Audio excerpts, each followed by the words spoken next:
Ladies and gentlemen, it's a great pleasure to have Minister Lokesh here today. As Mukesh was talking about Stanford and a glass of wine and making comfortable, the minister said under his breath, the conversation over a glass of wine would be off the record. This one is on the record. We're also very fortunate. I want to thank the forum for arranging this. This is Minister Lokesh's first big public outing in Delhi. So we're all very fortunate to have him here today. Thank you.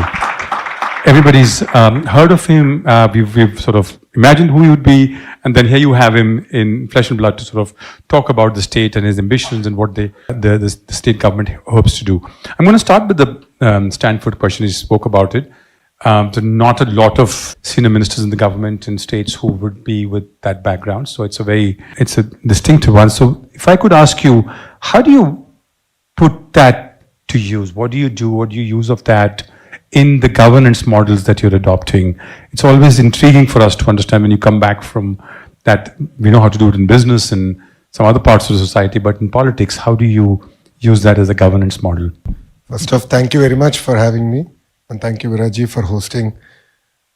I mean, I've seen the power of an ecosystem. I mean, if you look at what Palo Alto and the greater Bay Area is, it's because of one institution. So I truly believe India needs to focus on building ecosystems. Politically, it might sound correct to do different projects across the country, but if they have to sustain for the next 100 years, I believe in the power of ecosystem. And that's what we are doing in Andhra Pradesh.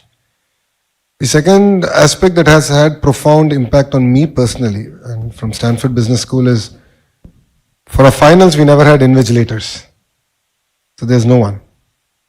And that left a profound impact on me on the need to build character and integrity and make that part of our culture, our rhythm, and in education. So when I did talk about this to our Chief Minister, Mr. Naidu, he said, good. So you have to deal with human resource development, PG and skill development, and IT and electronics. So you can do that better. And that was the task given to me.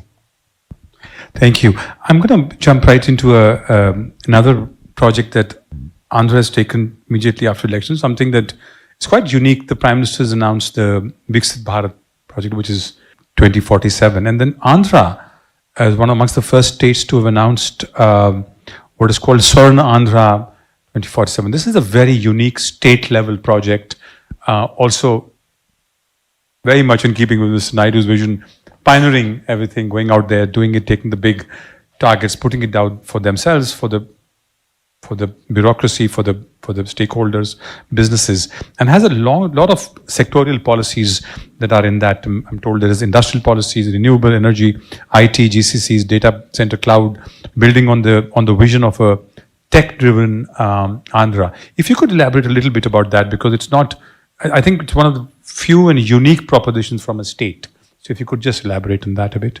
No, the Honorable Prime Minister pre-election did talk about Viksit Bharat. And taking a leaf from that book, we said, let's now focus on Viksit Andhra Pradesh.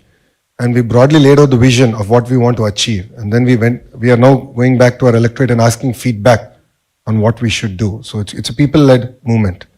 Number one. Number two, as a state, taking from my first question, as a state, we believe in the power of ecosystems. So if you look at the state of Andhra Pradesh, we are peculiarly a long state.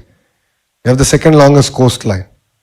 So each district is a geography for administration in India. Each district, we have specific focus areas. So if you take the southern bit, we want to focus on automotive manufacturing in one district. Renewable energy is a big thrust area. It's not just about solar, wind, it's about the pump storage projects. Close to 72 gigawatts is going to get built out in the next 5 years. Then you have the two other districts which are focused on electronics manufacturing, which is the Chittoor and Kadapa district. So like this, we have very district-specific focus areas. So coming to north of our state, we're going to focus on data centers, big data, the entire chem and pharma hub. So there's a lot of specific focus areas, and then we go back and say, what should each department do in order to achieve this vision? So for me, it's very clear that I have training institutes in the government. The ITI is polytechnic. So we're going to train manpower for tomorrow. So let's talk about all the green jobs we can create in one district. All the civil aviation jobs we can create out of one district.